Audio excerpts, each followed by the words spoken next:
आयानो Cozi का tough past उसे ये सिखा गया था कि किसी भी सिचुएशंस में इमोशनल रिएक्शन देना सबसे बेकार चीज होती है, क्योंकि जब तक तुम इमोशन से कंट्रोल होते रहोगे पावर तुमसे दूर रहेगी। सोचो अगर तुम उस चीज के मास्टर बन जाओ जो तुम्हारी लाइफ को कंट्रोल करती है, हमारे इमोशंस। तुम्हें वो इमोशनल बंदा नहीं बनना है जो हर बात पे गुस्सा हो जाता है, जो सब कुछ तुरंत चाहता है, लोगों पर चिल्लाता है। अक्सर लोग हर मौके पे अपने इमोशंस दिखाने लगते हैं, जो फील करते हैं वही बोल देते हैं बिना सोचे। लेकिन एक किंग जैसा बनो, हर मुश्किल हर सिचुएशन को कामनेस और ग्रेस के साथ हैंडल करो जैसे कुछ हुआ ही ना हो। जहां आम आदमी फ्रस्ट्रेशन दिखाता है, वहीं एक रॉयल बंदा डिग्निटी और स्माइल के साथ सब संभालता है। ग्रेस अंडर फायर, यही उनकी रियल पावर होती है। किंग दिखने का सबसे बेस्ट तरीका है हर हालात में डिग्निटी मेंटेन करने का।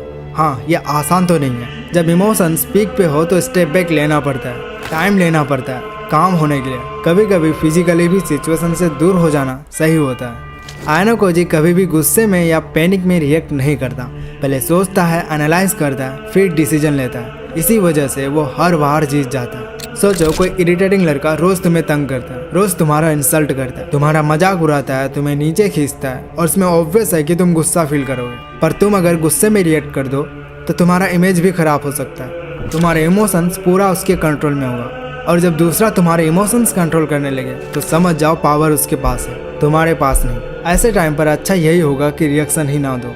सोचो, क्या मैं इस लायक हूँ? क्या मुझे इससे फर्क पड़ना चाहिए? क्या ये वर्थ है मेरे टाइम और एनर्जी के लिए? ज़्यादातर केसेस में इग्नोर करना इज़ द बेस्ट ऑप्शन, या फिर स्मार्टली इसे सोल्व करो बिना अपने इमेज पे इफेक्ट डाले। लेकिन जब डिसीजन लेना हो तो इमोशनल अटैचमेंट से दूर रहो। अटैचमेंट तुम्हें लिमिटेड सोचने में मजबूर कर देता है। तुम्हें बस वही ऑप्शन नजर आता है जो तुम चाहते हो, चाहे वो गलत ही क्यों ना हो। आयानो कोजी का सबसे बड़ा वेपन है डी अटैचमेंट। उसके पास लूज करने का कुछ नहीं है, इसलिए उसे फोर्स करना इम्पॉसिबल है। उसका रूम देखो, एकदम मिनिमल, कोई मेटेरियलिस्टिक डिजायर नहीं। वो लॉन्ग टर्म सोचता है, आज कुछ छोटा सेक्रीफाइस करके कल बड़ा रिजल्ट लेके आता है। ज्यादातर लोग ये ही नहीं कर पाते हैं। जब तुम किसी चीज से इमोशनली अटैच होते हो तो तुम्हारी सोच लिमिटेड हो जाती है, तुम बायस्ड डिसीजन लेते हो। डी अटैचमेंट तुम्हें पावरफुल बनाता है, पर हाँ, इसे दुनिया को दिखाना मत, वरना तुम्हें लोग हार्टलेस समझेंगे।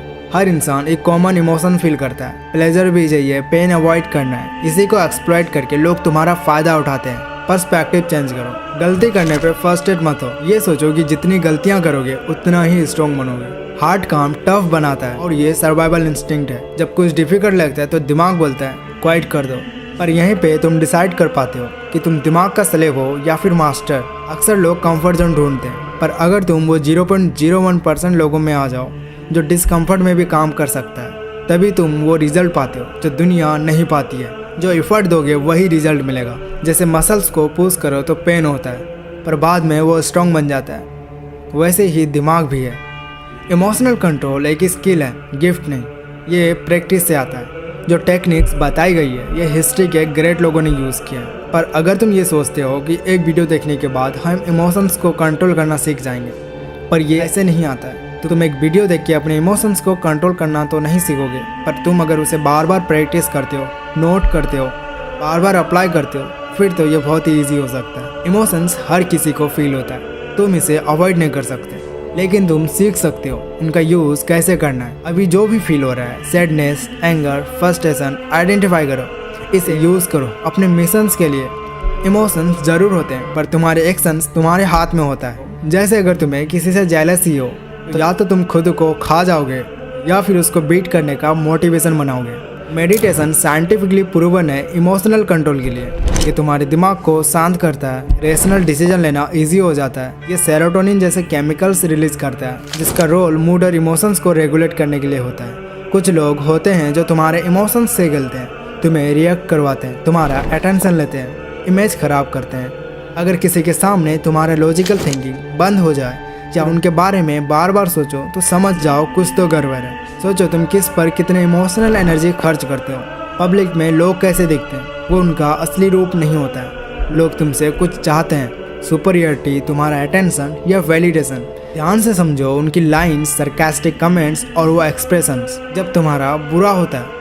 ये एबिलिटी डेवलप करो कि प्रेजेंट मोमेंट से दूर होकर ऑब्जेक्टिवली सोचो पास्ट और फ्यूचर के बारे में। जब तुम एंग्री होते हो तो तुम्हें लड़ाई करने का मन करता है, पर यही सबसे बड़ी गलती होती है। पहले वाली गलतियाँ याद करो। सोचो कि फ्यूचर में इसका क्या रिजल्ट होगा। डिसीजन को डिले करना सीखो। इमोशंस के अंडर डिसीजन लेना बहुत ही डेंजरस होता है।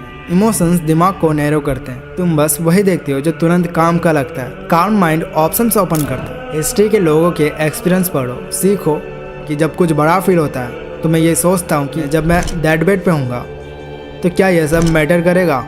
मोस्टली नहीं करेगा। जब तुम्हें कोई इंसल्ट करे तो अंदर गुस्सा दबा के मत रखो।